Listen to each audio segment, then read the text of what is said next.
एक दूसरा पहलू इस पूरे लॉकडाउन का ये हुआ कि प्रकृति जो है वो स्वच्छंद बिल्कुल है। और गंगा नदी जो पूरे उत्तर प्रदेश से बहती हुई निकलती है, गंगा नदी पहली बार इतनी स्वच्छ, इतनी निर्मल नजर आ रही है।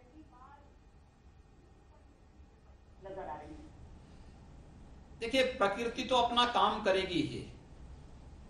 मनुष्य समझने का प्रयास नहीं करता है, लेकिन प्रकृति अपनी शुद्धि के कार्यक्रम को समयबद्ध ढंग से अपने आप आगे बढ़ा देती है।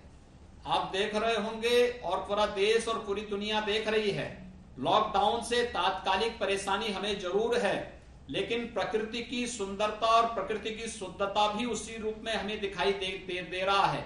आप किसी भी नदी को देखेंगे तो उसके जल में व्यापक सुधार देखने को मिला है।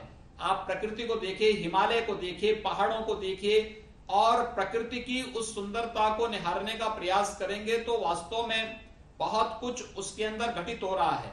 यही नहीं, बहुत सारी जगह ऐसे थे जहां पे पहले ये चिड़िया नहीं दिखती थी, पशु पक्षी नहीं दिखते थे। आज एक बार फिर से उनका आवागमन उन सभी क्षेत्रों में आता हुआ दिखाई दे रहा है।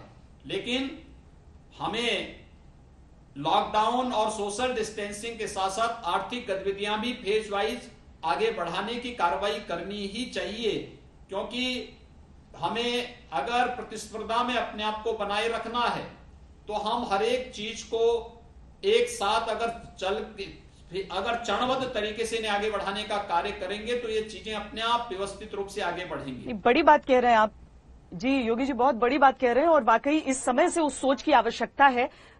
लोग एक और चीज को लेकर बहुत दुखी होते हैं कि इतने त्योहार निकलते जा रहे हैं, वो अपने ईश्वरों के दर्शन नहीं कर पाते हैं। देखिए, केदारनाथ के पट खुल गए लेकिन वहां नहीं जा सकता कोई, चार धाम यात्रा कोई नहीं जा सकता, और रमजान का महीना है। तो ऐसे में हम यही उम्मीद करते हैं कि लोग, जितने भी लोग होते हैं, उनको अपनी धार्मिक आस्थाएं घर के भीतर ही रहकर पूरी करनी चाहिए। योगी जी,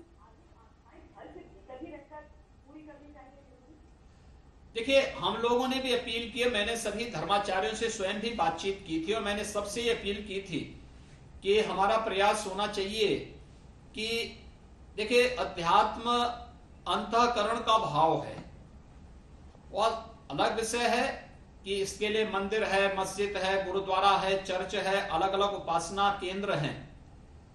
लेकिन आज महामारी से बचना भी है और बचाना भी है, तो स्वाभाविक रूप से हम चाहे वह पूजा है घर में भी कर सकते हैं, नमाज है ये घर में भी हो सकता है, या कोई भी उपासना है वह अपने घर में ही बैठ करके आप उस कार्यक्रम को संपन्न कर सकते हैं, क्योंकि आज जान बचाना महत्वपूर्ण है और जान है तो जहान है।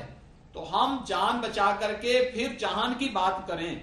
इसलिए हमने नवरात्रि हुई थी, इसी दौरान वासंतिक नवरात्रि में हर एक हिंदू ने मंदिरों में जाकर के अपने घरों में ही मां दुर्गा की पूजा की थी, आदि शक्ति मां भगवती की पूजा की थी। रामनवमी के आयोजन लोगों ने अपने घरों में ही संपन्न किया था, कोई सार्वजनिक आयोजन नहीं हुआ था। और यही अपील हम लोगों ने रमजान के महीने में भी की है कि भाई आप जो भी करना है अपने घर में करिए।